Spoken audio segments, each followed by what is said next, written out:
Labour registration പുതിയതായി ചെയ്യുന്നതെങ്ങനെയെന്ന് നോക്കാം. ആദ്യമായി നമുക്ക് ഗൂഗിൾ ക്രോം ഓപ്പൺ ചെയ്യുക. ലേബർ ഡിപ്പാർട്ട്മെന്റ് ഓഫ് കേരള എന്ന വെബ്സൈറ്റിൽ സന്ദർശിക്കുക. പുതുക്കുന്നതിനും സ്റ്റാറ്റസ് ചെക്ക് ചെയ്യുന്നതിനുമായും ഈ സൈറ്റിൽ തന്നെയാണ് ഓപ്പൺ ചെയ്യേണ്ടത്. അതിൽ ലേബർ കമ്മീഷണറിൽ ക്ലിക്ക് ചെയ്യുക. ഓൺലൈൻ സേവനങ്ങൾ തിരഞ്ഞെടുക്കുക. ഇപ്പോൾ കാണുന്ന പേജിലാണ് ലേബർ ഡിപ്പാർട്ട്മെന്റുമായുള്ള ഓൺലൈൻ സേവനങ്ങൾ ലഭ്യമാകുക. അടുത്തതായി ലേബർ ന്യൂ രജിസ്ട്രേഷന് വേണ്ടി ഓൺലൈൻ രജിസ്ട്രേഷൻ ക്ലിക്ക് ചെയ്യുക. താഴെയായി എഗ്രി കൊടുത്ത് പ്രൊസീഡ് ചെയ്ത് മുൻപോട്ട് പോകുക. നമുക്ക് അടുത്ത പേജ് ആക്ട് ഫോർ രജിസ്ട്രേഷൻ കാണാം. അതിൽ സ്ഥാപനങ്ങൾക്ക് വേണ്ടി ആയതുകൊണ്ട് ഷോപ്പ് ആൻഡ് കൊമേഴ്സിലാണ് നമുക്ക് കൊടുക്കേണ്ടത്. അത് ക്ലിക്ക് ചെയ്തു വരുന്ന പേജിൽ ഡിസ്ട്രിക്ട് ചൂസ് ചെയ്യുക. രജിസ്ട്രേഷൻ ഏത് ഓഫീസിലേക്കാണോ അത് തിരഞ്ഞെടുക്കുക. ഇവിടെ പാൻ കാർഡ് മാൻഡേറ്ററി അല്ല. നെക്സ്റ്റ് സ്ഥാപനം സ്ഥിതി ചെയ്യുന്ന സ്ഥലം.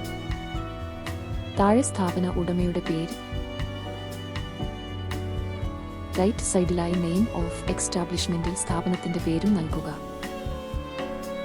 അടുത്തതായി സ്ഥാപന ഉടമയുടെ അഡ്രസ്സാണ് നൽകേണ്ടത്. Next postal address of the എസ്റ്റാബ്ലിഷ്മെന്റിൽ സ്ഥാപനത്തിന്റെ അഡ്രസ് പിൻകോഡ് അടക്കം എൻട്രി ചെയ്യുക. അടുത്തത് സ്ഥാപനം തുടങ്ങിയ ഡേറ്റ് കൊടുക്കുക. നെക്സ്റ്റ് സ്റ്റാഫിന്റെ ഡീറ്റെയിൽ ആണ് ചോദിക്കുന്നത്. എത്ര ഫീമെയിൽ എത്ര മെയിൽ എന്നാണ് കൊടുക്കേണ്ടത്. ഞാനിവിടെ കൊടുക്കുന്നത് ഒരു സ്റ്റാഫിനെയാണ്. അത് മെയിൽ ആയതുകൊണ്ട് 1 എന്നും ഫീമെയിൽ 0 എന്നും കൊടുത്തു. താഴെയായി നെയിം ഓഫ് എംപ്ലോയ്മെന്റിൽ ഏത് ബിസിനസ് മേഖലയാണോ അത് തിരഞ്ഞെടുക്കുകയും ടൈപ്പ് ഓഫ് ബിസിനസ്സിൽ ഏത് ബിസിനസ് ആണെന്നും തിരഞ്ഞെടുക്കുക. ഞാനിവിടെ നെയിം ഓഫ് എംപ്ലോയ്മെന്റ് കമ്പ്യൂട്ടർ സോഫ്റ്റ്വെയറും സ്ഥാപനം കോമൺ സർവീസ് സെന്റർ ആയതിനാൽ ഇവിടെ കോമൺ സർവീസ് സെന്റർ ചൂസ് ചെയ്യുന്നു. നെക്സ്റ്റ് സ്ഥാപകന്റെ മൊബൈൽ നമ്പർ കൊടുക്കുകയും അടുത്തതായി എംപ്ലോയി ഡീറ്റെയിൽസ് അപ്ലോഡ് ചെയ്യണം. എക്സൽ ഫോർമാറ്റിൽ ആണ് വേണ്ടത്.